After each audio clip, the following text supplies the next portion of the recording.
ain't never seen no man, black or white, sit store on any child. When Dr. Mead say her neck broke.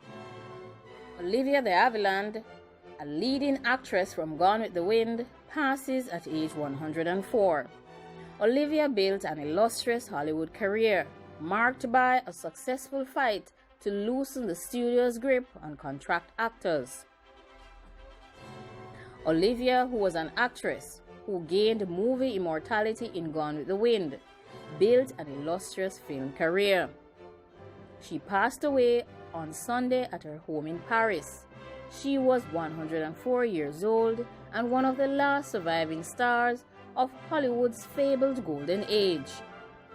Her passing was confirmed by her publicist, Lisa Goldberg. Olivia was both a classic Hollywood beauty and an honored screen actress, whose name and bearing suggested membership in a kind of aristocracy of moviedom. Though she was typecast early in her career as the demure ingenue, she went on to earn meteor roles that led to 5 Academy Award nominations, 2 of which brought her the Oscar for To Each His Own in 1946 and The Heiress in 1949. Those roles came to her in no small part because of the resolve she showed when she stood up to the studios and won a battle that helped push Hollywood into the modern era, surprising the movie moguls, who may not have expected such steel in an actress so softly attractive, and at 5'3", so unintimidatingly petite. Olivia had shown similar grit 10 years earlier in her breakthrough role when she held her own against her formidable co-stars in Gone with the Wind, Clark Gable, Vivien Leigh, and Leslie Howard. As Melanie Hamilton Wilkes, the fiancée and then wife of Mr. Howard's Ashley Wilkes, Olivia brought intelligence and grace to a portrait of a woman whose shy, forgiving, almost too kindly nature stood in sharp contrast to the often venomous jealousy of her high-spirited sister-in-law, Scarlett O'Hara. Olivia's performance led to an Oscar nomination as Best Supporting Actress, though the award went to another member of the cast, Hattie McDaniel, who played Mammy, Scarlett's enslaved housekeeper. Vivien Leigh won in the Best Actress category. Olivia was under contract to Warner Brothers when the film's original director, George Cukor, working for MGM, invited her to audition for the role of Melanie. Within the part, she had to plead with her studio boss, Jack Warner, to lend her to the MGM production, which was being overseen by David O. Selznick. Olivia and Flynn were such a popular on-screen couple that rumors flew of an on-set romance, fueled in part by Flynn's reputation for bedding his co-stars and reports that he was infatuated with Olivia. By all accounts, there was no truth to the whisperings of an affair, though some years later, Olivia admitted to having had a great crush on Flynn and suggested that circumstances at the time he was married when they met stood in the way of any romance.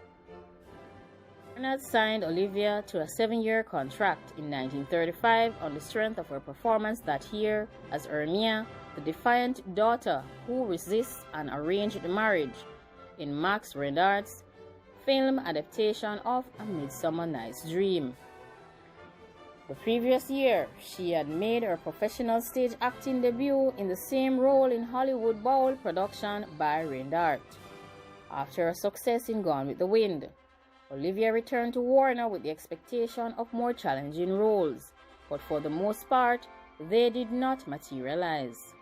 Olivia appeared in Old Back the Dawn in 1941, in which she played an American school teacher who was seduced in Mexico by an European exile.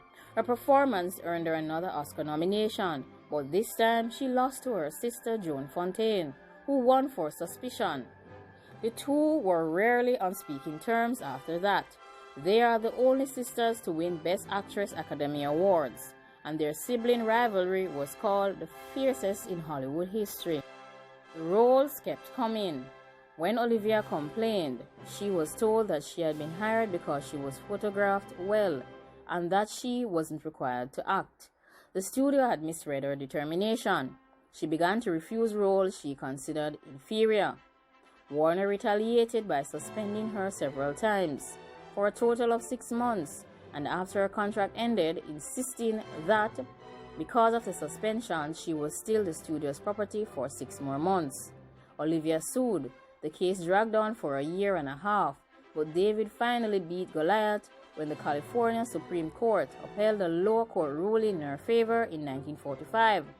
What became known as the de Havilland decision established that a studio could not arbitrarily extend the duration of an actor's contract. She resumed her career and appeared in 4 films in rapid succession, all released in 1946. In one, The Dark Mirror, she played twins, one good and one evil. In her Oscar-winning performance To Each His Own, she was an unwed mother who must give up her infant son when his father, her lover, a World War I flying ace, passed in action. Olivia soon took on one of her most demanding roles in The Snake Pit in 1948, playing a young bride who becomes mentally ill and is sent to an institution.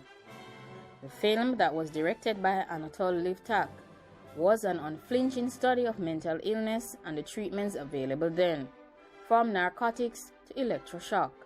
Olivia was nominated for a Best Actress Oscar but did not win. She captured her second Oscar the next year with The Heiress, directed by William Wyler and adapted by Ruth and Augustus Goetz from their Broadway play based on Henry James's Washington Square. Olivia presented an affecting portrait of a repressed, spinsterish young woman dominated by her rigidly protective father, Ralph Richardson. It was one of Olivia's favorite roles. The films I loved, she said in 1964. The great loves are The Snake Pit, The Heiress, and of course, Gone with the Wind. Olivia did not love Hollywood, and in the 1950s, she startled the town when she abandoned it to live in Paris with a new husband, though she kept her American citizenship.